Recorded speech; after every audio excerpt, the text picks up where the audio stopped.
स्वागत है episode number 686 में। तो कैसे हैं सब बेहद की आत्माएं, श्रेष्ठ आत्माएं, जागृत आत्माएं। आशा रखता हूं सब बढ़िया होंगे, मस्त होंगे, व्यस्त होंगे। दादाजी के इस यूट्यूब चैनल पे आप सभी का बेहद का परम परम स्वागत है। तो आज सभी को रामनवमी की विशेष विशेष विशेष बेहद बेहद बेहद शुभकामनाएं। आज के दिन भगवान राम का जन्म हुआ था और इसीलिए इसको रामनवमी कहा जाता है। और आज जो ये सेलिब्रेशन है भारत में बहुत धूमधाम तरीके से सेलिब्रेट किया जाता है। तो राम नवमी की बहुत बहुत सभी को शुभकामनाएं। यस, प्रोग्राम चालू होने में 1 मिनट की देरी हो गई। तो आइए शुरू करते हैं आज का एपिसोड। और आज हम इसी के बारे में बात करने वाले हैं, रामनवमी के भगवान राम के ऊपर ही, उनसे ही रिलेटेड आर्टिकल हम चर्चा करने वाले हैं। यस,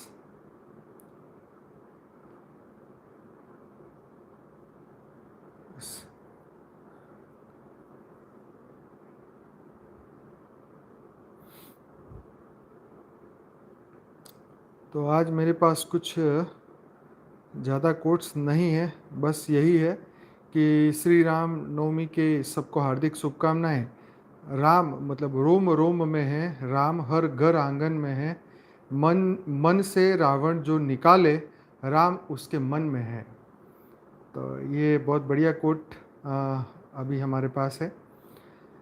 तो शुरू करते हैं आर्टिकल। और भगवान राम ही के ऊपर ये आर्टिकल है। जो लोग ज़्यादा इनके बारे में नहीं जानते, आज वो गहराई से इनके बारे में आज जानेंगे। तो हिंदू धर्म शास्त्रों के अनुसार जो रामनवमी के बारे में बताया गया है, थोड़ी सी चर्चा करेंगे। रामनवमी का त्यौहार चैत्र मास के शुक्ल पक्ष की 9वीं तारीख को मनाया जाता है, जो कि अप्रैल या मई में आता है।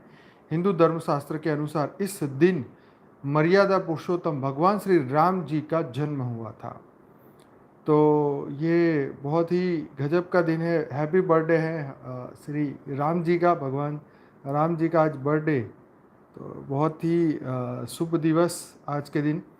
तो हिंदू धर्मशास्त्रों के अनुसार त्रेता युग में रावण के अत्याचारों को समाप्त करने तथा धर्म की पुनः स्थापना के लिए भगवान विष्णु ने मृत्यु लोक में श्री राम के रूप में अवतार लिया था।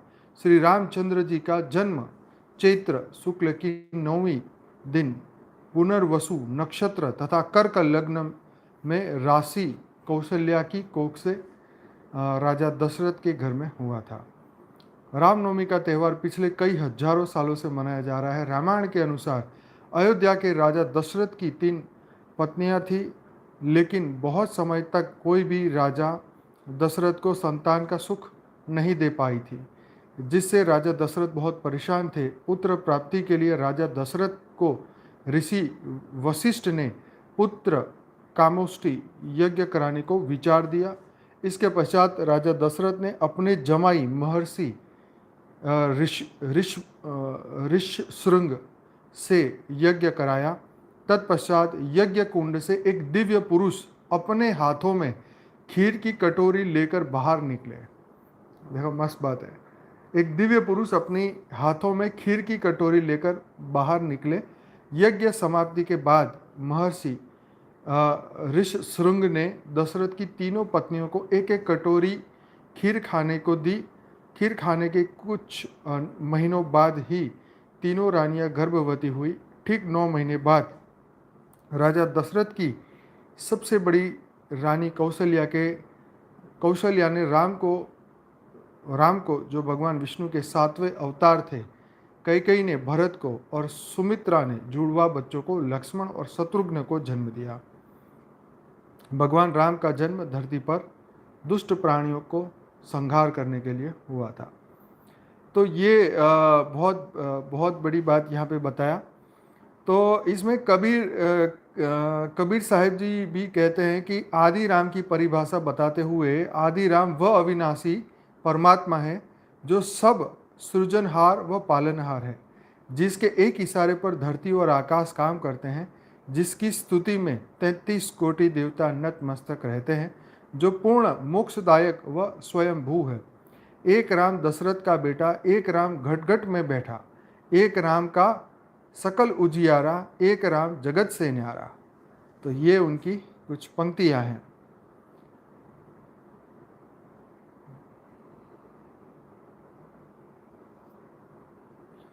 तो कुछ भक्त जो है रामनवमी के दिन में पवित्र नदियों में स्नान करके पुण्य के भागीदार होते हैं, ऐसा भी माना जाता है। तो यही इसकी रामनवमी की इसके पीछे जो ये हकीकत है, चाहे आप इसे स्टोरी कहो, हकीकत कहो, यही आज के दिन की बधाई के संदेश भी बहुत सारे इसमें हैं।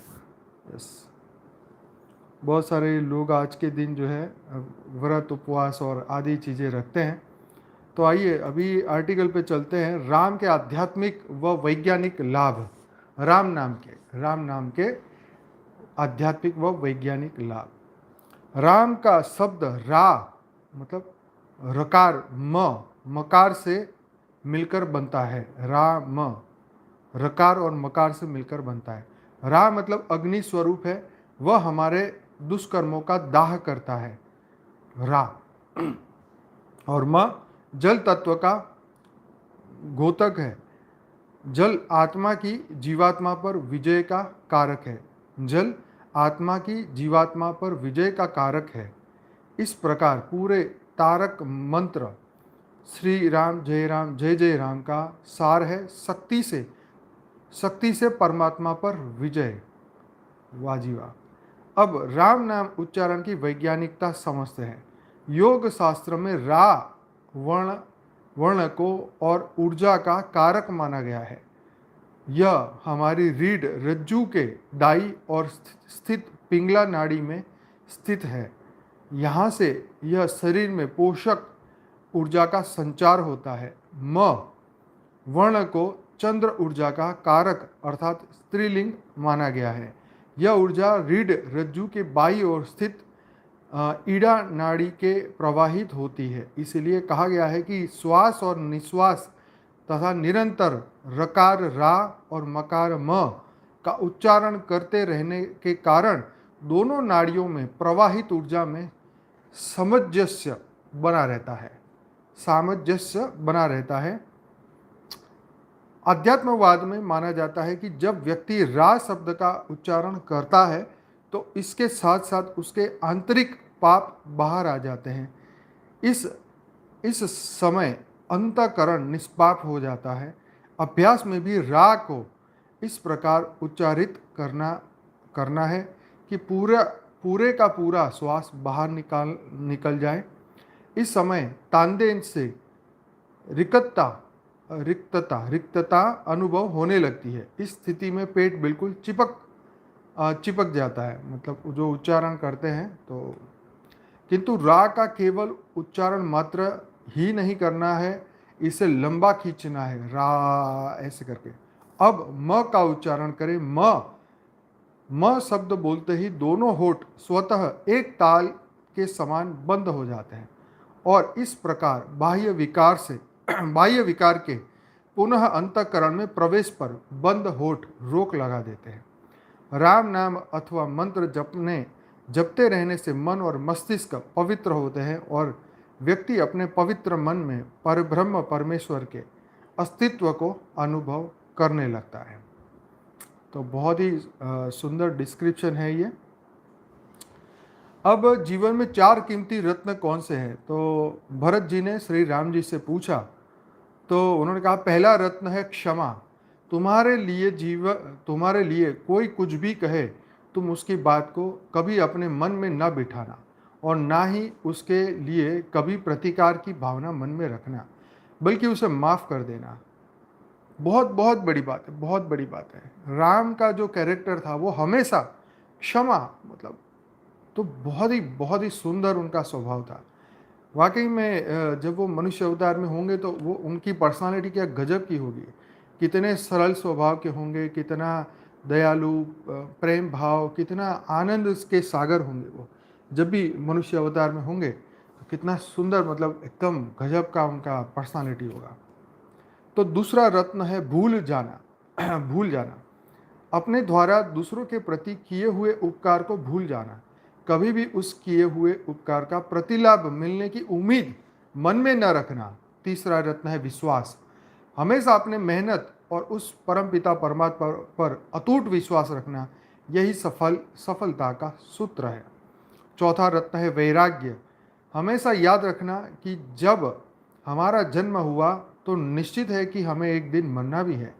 इसलिए बिना लिप्त हुए जीवन का आनंद लेना, यानी वर्तमान में जीना, कल की चिंता में डूबकर आज को नष्ट करने से बचना चाहिए।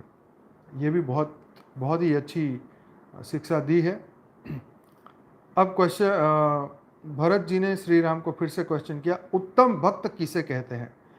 उत्तम भक्त वही है, जवाब दिया उन्होंने, जो प्रशंसा को प्रभु चरणों में समर्पित कर दे।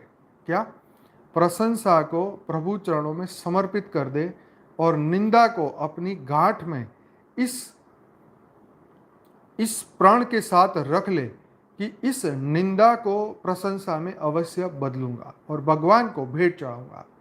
बहुत बड़ी बात, कभी निंदा को गांठ मारे और ये नक्की करे कि इस निंदा जो उसने की है उसको मैं प्रशंसा में अवश्य बदलूंगा और भगवान को भेंट चढ़ाऊंगा। मतलब अपना ईगो सेटिस्फेक्शन के लिए नहीं, पर भगवान को दूंगा। जैसे बापूजी बोलते हैं, मुझे आत्मस्वरूप की फूल बन के दिखाओ, फूल का आप भेंट दो, ये बापूजी कहें। तो ऐसे ही ये बात कही, यहाँ पे सुंदर बात है। यहाँ भगवान श्री राम ने भरत की प्रशंसा की तो उन्होंने कहा, प्रशंसा तो आपकी, क्योंकि मुझे आपकी छत्र छाया मिली। आप स्वभाव से किसी में दोष देखते ही नहीं, इसलिए मेरे गुण आपको दिखते हैं। क्या? भरत जी ने कहा कि भाई आपका स्वभाव इतना अच्छा है कि आपको किसी के दोष दिखाई नहीं देते, इसलिए मेरे गुण आपको दिखाई दे रहे हैं। देखो कितनी बड़ी बात है। श्री राम जी ने कहा, चलो मान लिया कि मुझे दोष देखना नहीं आता, पर गुण देखना तो आता है ना, इसलिए कहता हूं कि तुम गुणों का अक्षय कोश हो, मतलब अनंत के भंडार हो। भरत जी बोले, यदि तोता बहुत बढ़िया श्लोक पढ़ने लगे और बंदर बहुत सुंदर नाचने लगे तो यह बंदर या तोते की विशेषता है अथवा पढ़ाने और नाचने वाले की? Question mark. कि भाई उनकी विशेषता है या उनको नचाने वाले की? Question mark. भगवान ने कहा पढ़ाने और नचाने वाले की। तो भगवान ने क्या कहा? पढ़ाने और नचाने वाले की। तो भरत जी बोले, मैं उसी तोते और बंदर की तरह हूँ। देखो ईगो कितना एकदम खत्म, जरा भी शून्य, एकदम शून्य, अपने आप को एकदम शून्य मानते हैं भरत जी। भरत जी बोले कि मैं उसी तोते और बंदर की तरह हूँ, यदि मुझ में कोई विशेषता दिखाई देती है तो पढ़ाने और नचाने वाले तो आप ही है, इसलिए यह प्रशंसा तो आप ही को हो, आपको ही अर्पित है। भगवान ने कहा, भरत तो प्रशंसा तुमने लौटा दी। भरत जी बोले, प्रभु प्रशंसा पचा लेना सबके वश का नहीं है। भरत जी ने क्या बोला? प्रभु प्रशंसा को पचा लेना सबके वश की बात नहीं है, यह अजीर्ण पैदा कर देता है, लेकिन आप इस प्रशंसा को पचाने में बड़े निपुण हैं। अनादिकाल से भक्त आपकी स्तुति कर रहे हैं, पर आपको तो कहीं अहंकार हुआ ही नहीं, इसलिए यह प्रशंसा आपके चरण कमलों में अर्पित है। तो गजब की बात है कि देखो राम जी का जो कैरेक्टर था वो इतना बढ़िया था। और देखने वाली बात है कि धरती लोक पे जब भगवान राम आए तो कितने लोगों ने उनको भगवान माना। बहुत कम लोग थे जिन्होंने राम जी को भगवान तरीके से देखा है। उनको ज़्यादातर लोग राजा राम मानते थे, कोई श्रेष्ठ मान रहे थे कि भाई बहुत ही अच्छे राजा है, बहुत अच्छे शिक्षक है, या जो भी उस तरीके से। लेकिन भगवान को भगवान के तरीके से मानने में मनुष्य को, मतलब मनुष्य की जब तक अगर वो ज्ञानी ना हो, ऊपर वाले की कृपा ना हो, तब तक वो पहचान नहीं सकता है। हम हर मनुष्य को एक सामान्य मनुष्य की तरह ही देखते हैं, लेकिन इसके हर मनुष्य के भीतर जो, हर मनुष्य तो नहीं पर जो भी ज्ञानी और जो दिव्य आत्माएं हैं, उनके भीतर एक विशेष पावर है, उनके भीतर एक विशेष लक्षण है, उनके भीतर एक विशेष उनकी आइडेंटिटी है, वो हर मनुष्य नहीं देख सकता। तो भगवान राम को पहचानने वाले बहुत कम लोग थे जो उनको भगवान मानते थे।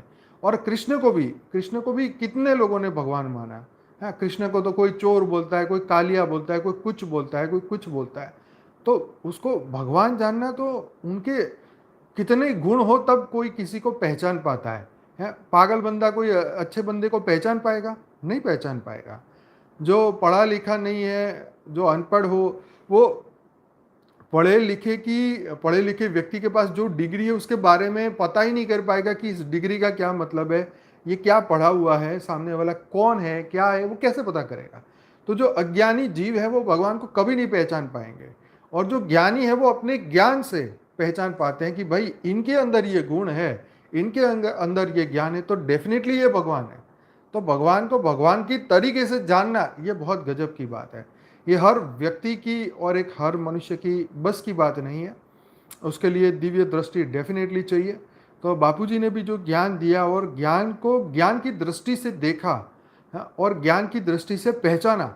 जिन्होंने ज्ञान की दृष्टि से बापूजी को पहचाना, उन्होंने कांटेक्ट करने में समय ही नहीं लगा, फटाक से पहचान लिया, फटाक से उन्होंने पहचान लिया कि वह कौन है और क्यों आए हैं धरती पे, क्यों ये ज्ञान दे रहे हैं, क्या ये विश्व कल्याण है।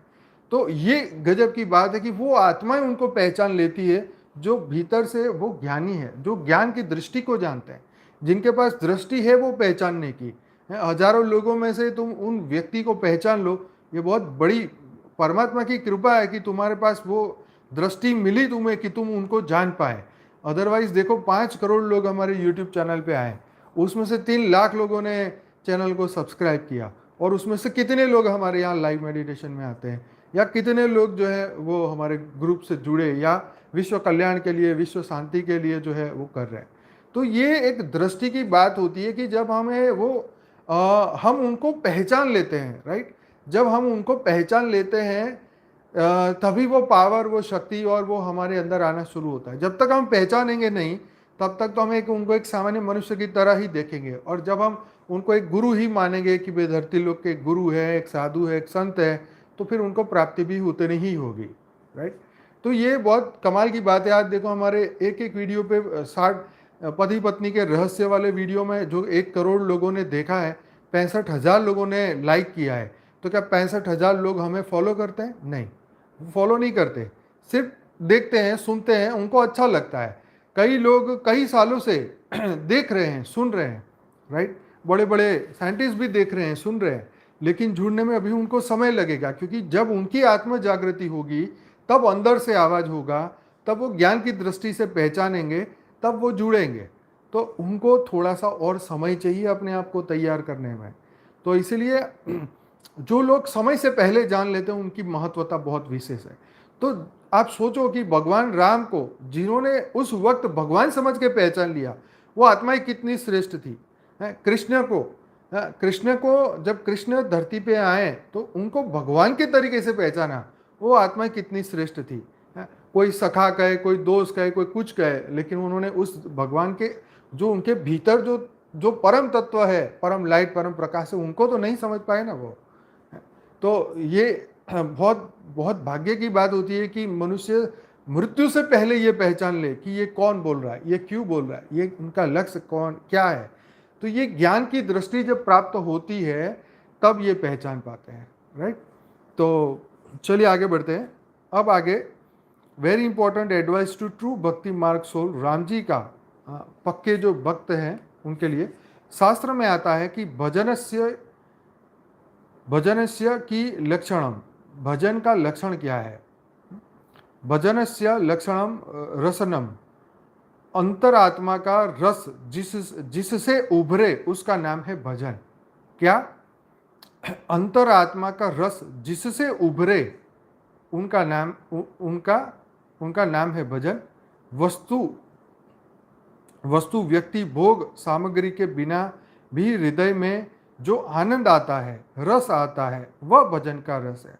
वस्तु के बिना, व्यक्ति के बिना, विशेष परिस्थिति के बिना ही आपके हृदय में अपने अंतर्यामी आत्मदेव का रस आने लगे तो समझ लेना कि भजन हो रहा है। ताल लय के साथ, राग अलाप के ताल लय के साथ राग अलाप ने का नाम भजन नहीं है। माला घुमाने का नाम भजन नहीं है। लेकिन हृदय में अंतरात्मा का रस प्रकट हो जाए तो समझना कि भजन हो रहा है। तो देखो, भजन भजन को जो है ना, ये भजन को आज अलग अलग तरीके से लोग बुलाते हैं, लेकिन रियल में भजन भजन क्या है, राइट? तो सभी लोग तो नहीं जानते ना कि यस भजन क्या है। तो भजन तो एक ऐसा रस है, जब करते करते करते करते अंतरात्मा को उसकी अनुभूति होती है। एक ऐसा स्वाद, एक ऐसा अलौकिक आनंद है ये, जो सभी लोग उसे फील नहीं कर सकते। सिर्फ वही फील कर सकते हैं जो उसने उसको चखा है, राइट? ऐसा ये ये ऐसा भजन है। फिर चाहे सबरी फिर चाहे सबरी मिलन की भांति प्रभु के लिए बुहारी करते हो तो भजन है। शिवाजी की तरह गुरु आज्ञा मानकर शत्रुओं से भिड़ते हो तो भी भजन है। हनुमान जी की नाई प्रभु सेवा में लंका जला देना भी भजन है। बस अंतःकरण से शुद्ध रस प्रकट हो जाए तो समझना कि हो गया भजन। जब आत्मरस प्रकट होता है तो भजन अपने आप हो जाता है। भक्त भगवत कृपा का अधिकारी हो जाता है। भगवान की कृपा के आगे दुनिया का पाप क्या महत्व रखता है? ऐसा कौन सा अपराध है जो भगवान की कृपा से बड़ा हो? ऐसा कौन सा राग है जो परमात्मा से बड़ा हो? भगवत भजन श्रेष्ठतम कर्म है। तो ये बहुत बढ़िया। अब प्रिय तुम रामचरित मानस जरूर पढ़ना, एक ऐसी पंक्ति है, कविता है जो मैं पढ़ता हूँ। जीवन के अनुबंधनों की तिलांजलि, संबंधों की टूटे मन के तारों की फिर से नई कड़ी गढ़ना, प्रिय तुम रामचरित मानस पढ़ना। बेटी का धर्म निभाने को, पत्नी का मर्म सिखाने को, भाई का प्रेम बताने को हर चौपाई दोहा सुनना, प्रिय तुम रामचरित मानस पढ़ना। लक्ष्मण से सेवा त्याग सीखना, श्री भरत से राज विराग सीखना, प्रभु का सबसे अनुराग सीखना, फिर माता सीता को गुनना, प्रिय तुम रामचरित मानस पढ़ना। केवट की भक्ति भरी गगरी, फल मीठे बेर लिए सबरी, है धन्य अयोध्या की नगरी, अवसादों में जब गिरना, प्रिय तुम रामचरित मानस पढ़ना। न्याय नीति पर राम अड़े, संग सखा वीर हनुमान खड़े, पशु पक्षी तक है युद्ध लड़े, पशु पक्षी तक है युद्ध लड़े, धन्य हुआ उनका तरना, प्रिय तुम रामचरित मानस पढ़ना। जो राम नाम रघुराई है, जीवन की मूल दवाई है, हर महामंत्र चौपाई है, सिया राम नाम जपते रहना, प्रिय तुम राम चरितमानस पढ़ना। जगत में मूल तत्व क्या है, राम नाम का महत्व क्या है, संघर्ष में राम रामत्व क्या है, संघर्ष में जब तुम फंसना, प्रिय तुम रामचरितमानस पढ़ना। अंतिम लाइन है, हर समाधान मिल जाता है, कोई प्रश्न ठहर नहीं पाता है, जब राम ही राम सुहाता है, श्री राम है वाणी का गहना, प्रिय तुम रामचरितमानस पढ़ना। तो गजब की लाइन, एकदम एकदम रोंगटे खड़ी कर देने वाली लाइन है, बहुत ही सुंदर। जिन्होंने भी लिखा उनको बहुत बहुत धन्यवाद, जिन्होंने भी बहुत सुंदर लाइनें लिखी, गजब की। मुक्ति का मार्ग, भगवान शरण में आने वाले लोगों को मुक्ति देते हैं, लेकिन भगवान का नाम उच्चारण मात्र से मुक्ति दे देता है। जैसे छत्र का आश्रय लेने वाला छत्रपति हो जाता है, वैसे ही राम रूपी धन जिसके पास है वही असली धनपति है।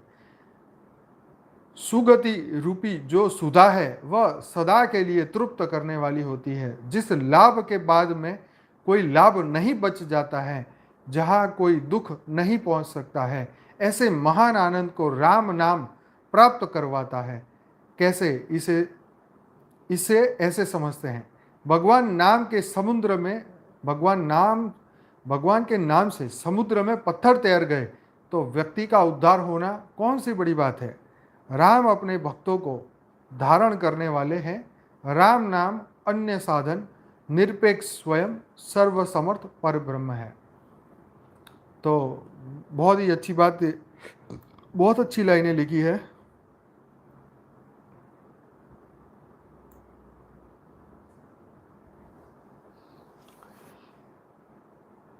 तो अभी जो रामायण का रामायण ज्ञान कितना टाइम है? अच्छा, टाइम है। तो the first article is summary of अध्यात्म रामायण इज ट्रूली वंडरफुल। सारे रामायण का कैरेक्टर को ज्ञान की व्यू पॉइंट से एनालाइज किया गया है इस कैरेक्टर के अंदर। तो रामायण ज्ञान, राम कथा का दर्शन, अध्यात्म और विज्ञान। अब जो मैं पढ़ने वाला हूँ ये वो है, राम कथा का दर्शन, अध्यात्म और विज्ञान। अयोध्या राम कथा का प्रारंभ और समापन स्थल है। अयोध्या का अर्थ और निहितार्थ। अयोध्या मतलब अ प्लस युद्ध, जहाँ युद्ध और द्वंद्व न हो, अर्थात शांति हो। अयोध्या का दूसरा नाम अवध है। अवध अर्थात जहाँ अपराध न हो, पाप न हो, जहाँ कठोर सजा की, वध जैसी सजा की आवश्यकता ही ना हो, ऐसी उच्च कोटि की शांति व्यवस्था कायम हो, जहाँ वह है अवध। दार्शनिक दृष्टि से जहाँ चित्त की वृत्तियों का पूर्णतः निरोध हो जाए, वह है अयोध्या और वह है अवध। यह एक साधक की अपनी मन की स्थिति है, साधना का उच्च सोपान है। यही योग की परिभाषा भी है। योग चित्ती वृत्ति निरोध, चिति वृत्ति निरोध, ये योग सूत्र में बताया गया है। अयोध्या का राजा कौन? दशरथ का अर्थ निहितार्थ, जो शरीर रूपी रथ में जुटे हुए 10 इंद्रिय रूपी घोड़े, 5 कर्मेंद्रिय, 5 ज्ञानेंद्रिय को अपने वश में रखे। ध्यातव्य है कि कठोपनिषद में आत्मानम रथि वृद्धि शरीरम रथमेवुतु, अब ऐसा श्लोक है जो मैं पूरा नहीं पढ़ पा रहा हूँ। इसी आशय को स्पष्ट किया गया और गीता में श्री कृष्ण अर्जुन को इन्हीं इंद्रियों को वश में करके दशरथ बनने का उपदेश देते हैं गीता में भी। तो ये जो श्लोक था इसके अंदर यही 5 कर्मेंद्रिय, 5 ज्ञानेंद्रिय जो कंट्रोल करता है वो है दशरथ, ये यहाँ पे बताया। दशरथ योग मार्ग का पथिक, योगी के लिए निर्देश है योग कर्म कौशलम। इसके लिए अनिवार्य शर्त है समत्व योग उच्चते, समत्व दृष्टि की, समत्व के आचार विचार की, समदृष्टि और समत्व की स्थिति में ही शांति व्यवस्था कायम है। आंतरिक और बाह्य सुख की प्रसन्नता की अवस्था है यह। तो दशरथ की 3 रानियां कौन? तो त्रिगुण सत्य रज तम, यही सत्य कौशल्य रज सुमित्रा और तम कैकेयी है। योगी दशरथ को पुरुषार्थ की प्राप्ति, एक योगी ही अपने जीवन में चारों पुरुषार्थ धर्म अर्थ काम और मोक्ष की प्राप्ति कर सकता है। दशरथ रूपी साधक ने भी इन चारों पुरुषार्थ की प्राप्ति किया था। धर्म मतलब राम, अर्थ मतलब लक्ष्मण, काम मतलब भरत, मोक्ष मतलब शत्रुघ्न। राम है धर्म, राम धर्म का प्रतीक है। धर्म को परिभाषित किया गया है, धार्यति असोह सह धर्म, अर्थात हमारे अस्तित्व को धारण करे यह धर्म है। देखो क्या मस्त लिखा है, क्या हमारे अस्तित्व को धारण करे वह धर्म है, हमारे अस्तित्व को धारण करे, वाह गजब। तो क्या है तुम्हारा अस्तित्व? तो जो तुम्हारा अस्तित्व है तुम उसे धारण करो, तो दिस इज कॉल्ड धर्म। यही तो धर्म है जिससे हमारा अस्तित्व है और जिससे अभाव में हम अपनी पहचान खो देते हैं, वह नियामक तत्व धर्म है। इस परिभाषा के अनुसार हम मानव है, इंसान है, अतः हमारा धर्म है मानवता, इंसानियत। यह मानव धर्म हमारी सोच विचार मन और आचरण से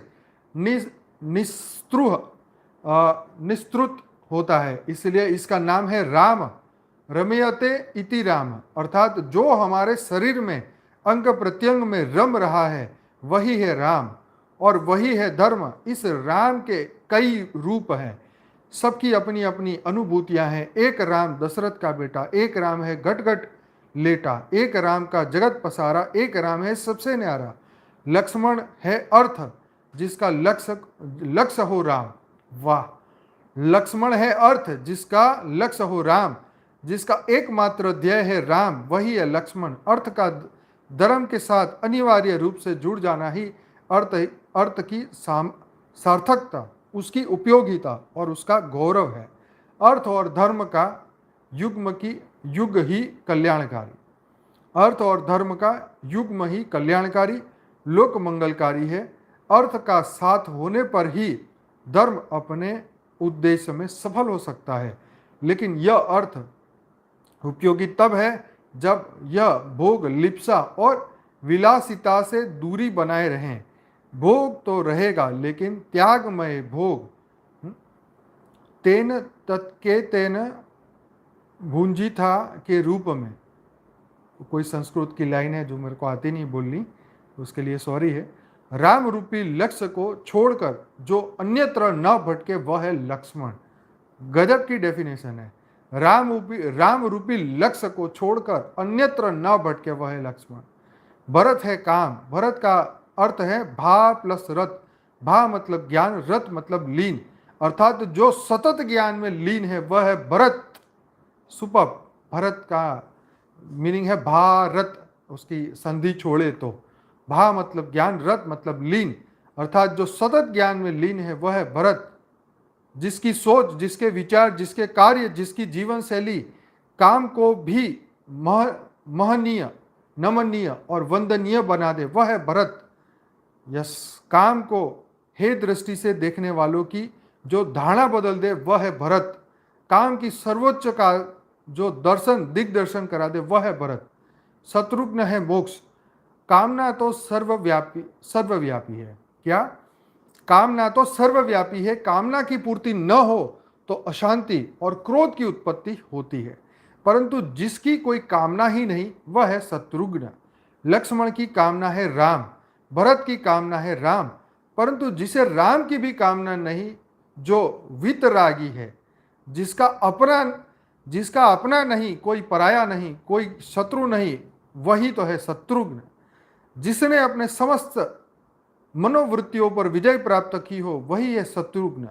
यही मोक्ष की स्थिति है, जीवन मुक्त की स्थिति है।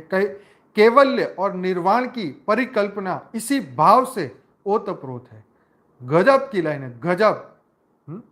फिर से, शत्रुघ्न यही मोक्ष की स्थिति है। राइट? मनोवृत्तियों पर विजय प्राप्त कर लिया वही है शत्रुघ्न। राइट? यही मोक्ष की स्थिति है, जीवन मुक्त की स्थिति है। कैवल्य और निर्वाण की परिकल्पना इसी भाव से ओतप्रोत है।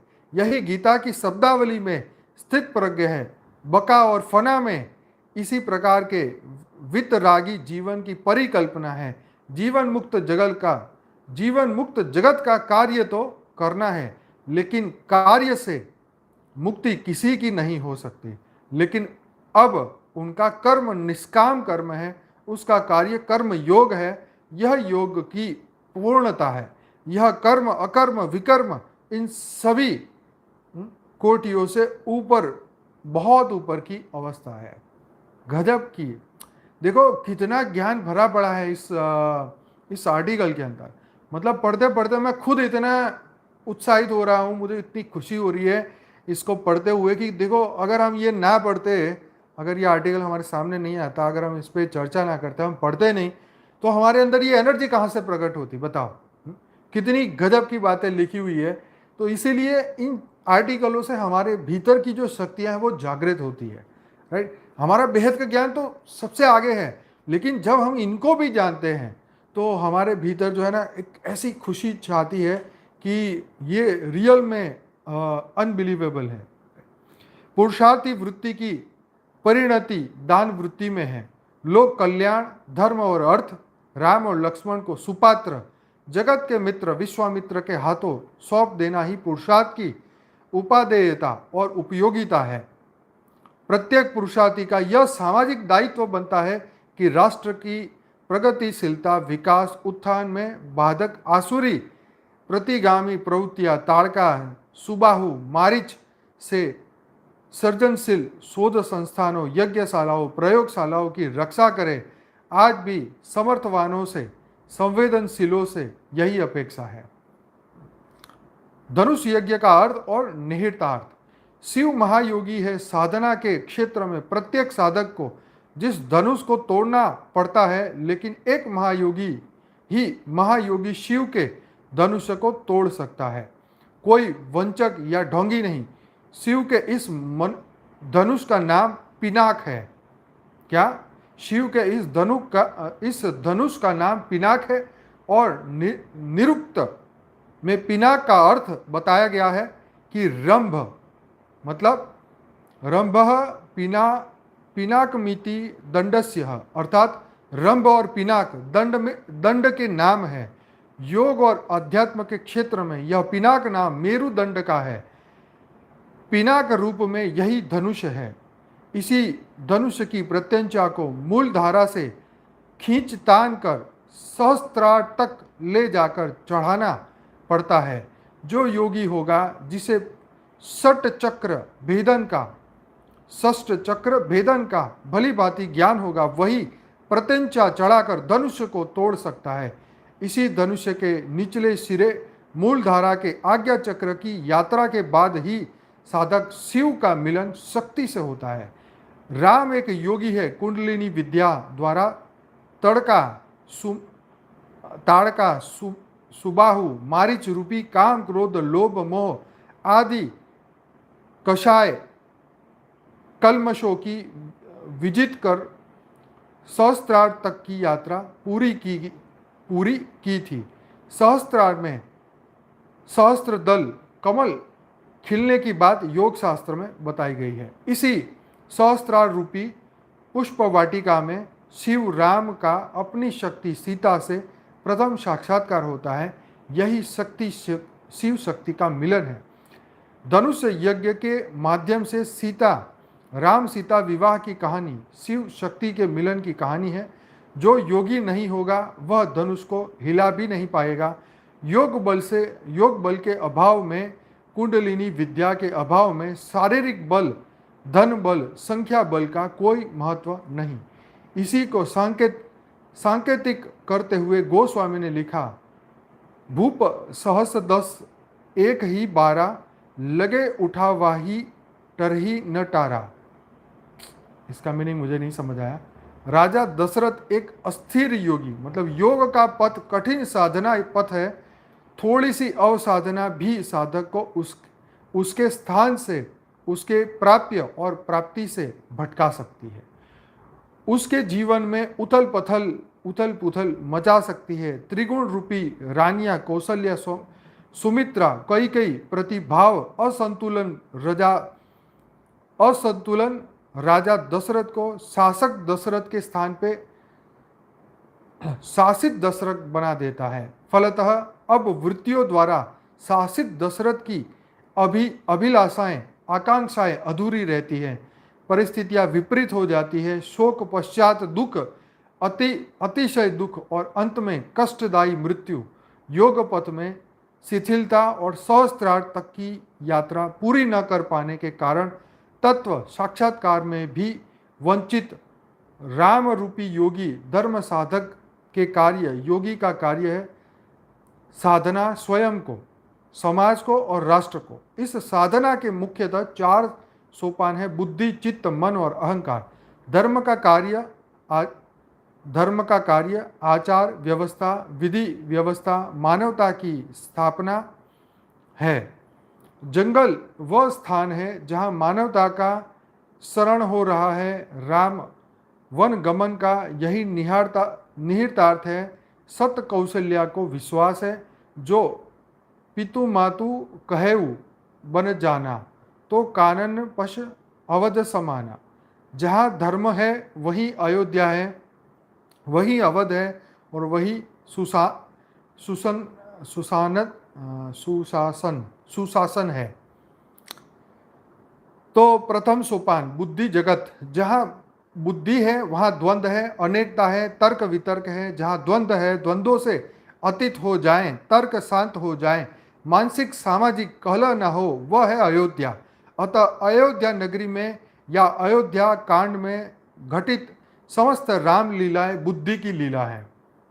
द्वितीय सोपान है चित्त जगत। चित्त स्मृतियाँ और यादों का भंडारगार है। राम कथा में यही चित्रकूट है। चित्रकूट में घटित समस्त राम लीलाएं चित्त की लीलाएं हैं, हलचल है, भाव तरंगों का बनना, मिटना, फिर बनना, फिर उठना, यही इसी का प्रधानता है। चित्त की 5 अवस्थाएं हैं: क्षुप्ति, मूढ़, विक्षिप्त, एकाग्र, निरुद्ध, मिति, चित्त, भूमय। ये योग के अंदर ये बात बताई है। आगे है तृतीय सोपान, मानसिक जगत। मन अत्यंत चंचल है, यहाँ कामनाएं हिलोरे मारती रहती हैं, उचित अनुचित भी समझ में नहीं आता। बौद्धिक जगत से समाधान अस्थाई लगने लगता है, कुछ समझ में नहीं आता। जो होता है वही दिखता नहीं, जो दिखाई देता है उसमें सच्चाई नहीं, पूरी तरह मृग मरीचिका की स्थिति है। यहाँ असंभव कंचन मृग भी वास्तविक लगने लगता है। तो मन की ये स्थिति बताई। बुद्धि मोहित हो जाती है कब? पंचवटी ही मन है, पंचवटी में घटित समस्त राम लीलाएं मानसिक जगत की लीला है। इसी मानसिक जगत में सचेत और समित रहना है। मन को यदि नियंत्रण न किया गया तो वो विश्वामित्र की तरह अर्जित तपस्या गई, सुरपंखा की तरह नाक मतलब मर्यादा गई, स्वयं राम की भी शक्ति मतलब सीता गई। देखो कितनी गजब की बात कही है कि बुद्धि है मोहित हो गई तो क्या हो जाएगा, है मानसिक जगत में कैसी उठापटक हो जाएगी। है राम की भी सीता गई, है सुरपंखा की नाक गई मतलब मर्यादा गई। कितनी बड़ी बड़ी बात है। अब आगे चतुर्थ सोपान, तो उसमें लिखा अहंकार जगत अतिशय संपन्नता की प्राप्ति पर अहंकार आता है। इस अहंकार के विविध रूप है: शक्ति का अहंकार, धन का अहंकार, विद्या का अहंकार, बल का अहंकार, सत्ता का अहंकार। यही साधक के अपने अंदर के रावण की पहचान कर उसे विजित करना है। तो रावण कौन? जिसका अपनी इंद्रियों पर अधिकार न हो, जिसकी दसों इंद्रियां उन्मुक्त हो, वह है रावण। आउट ऑफ कंट्रोल हो, अपनी खोई हुई शक्ति और रावण पर विजय प्राप्ति का मात्र एक उपाय है, ईश्वराधान और पूजा। तो चलिए जी, आज का एपिसोड यहीं ख़त्म करते हैं। आर्टिकल तो थोड़ा और भी लंबा है, पर आज के लिए इतना बहुत है, मेरा गला भी थक गया है। तो चलिए, आज का एपिसोड बहुत अच्छा लगा, मुझे खुद को भी अच्छा लगा, आपको भी अच्छा लगा होगा।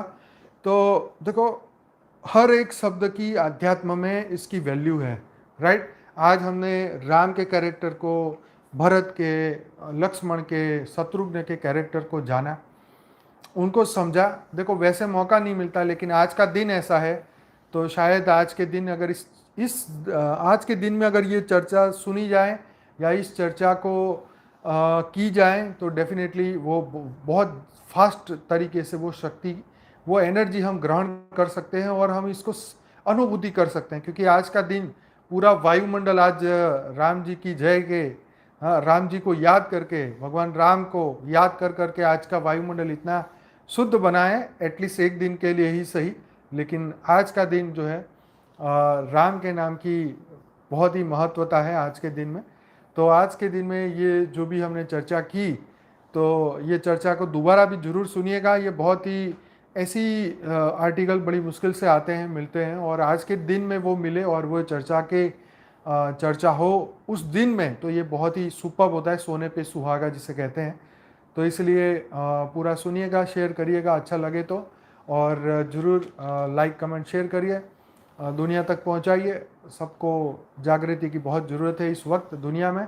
यस, हाँ, साकेत लोक के रास्ते आज खुल सकते हैं, क्योंकि आज राम जी का बर्थडे है। जो लोग राम जी के साकेत लोक में जाना चाहें वो जा सकते हैं। तो ऊपर सूक्ष्म जगत में भी सेलिब्रेट हो रहा होगा, यस, राम जी का बर्थडे।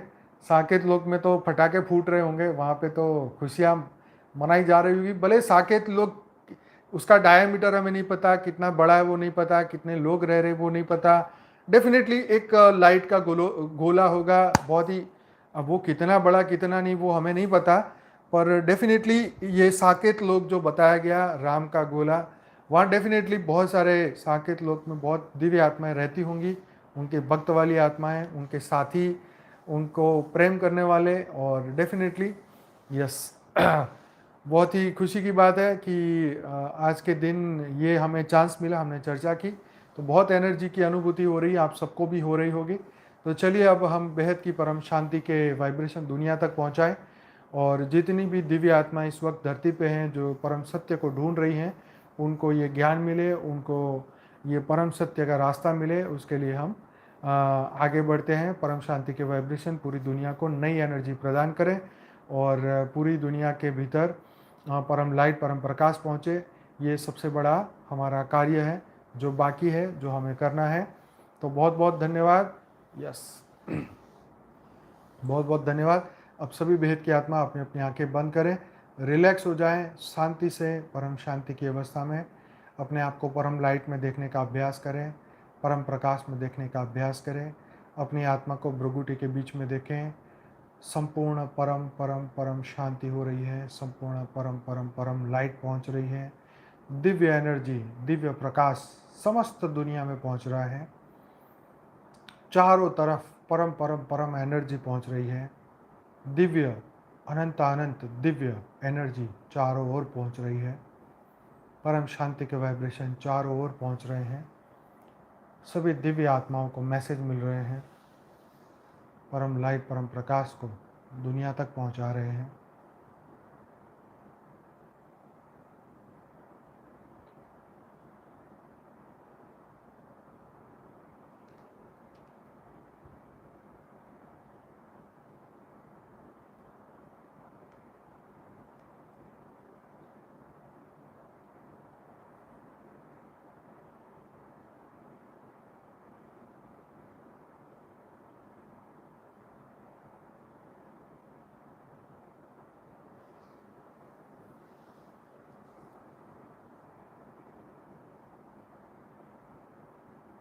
तो बेहद की कला के परम धाम से अनंत अनंत एनर्जी को धरती पे उतारिए, परम प्रकाश, परम लाइट को धरती पे उतारिए।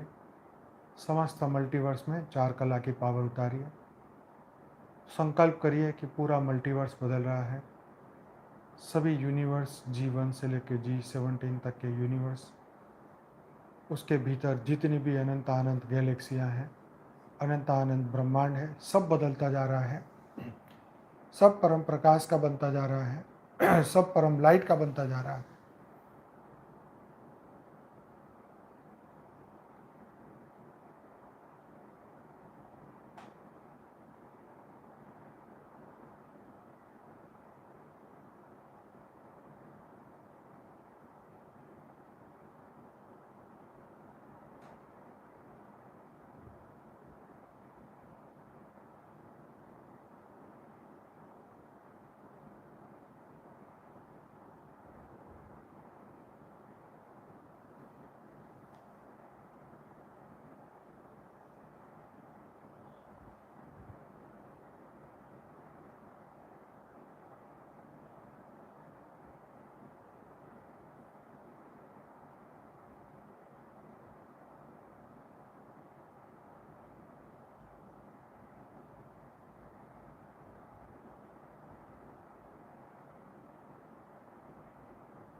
सभी बेहद की आत्माओं का दिल से धन्यवाद, कोटि कोटि धन्यवाद। मिलते हैं ब्रेक के बाद, मिलते हैं कल रात को 10 बजे। बेहद की परम शांति, बेहद की परम शांति।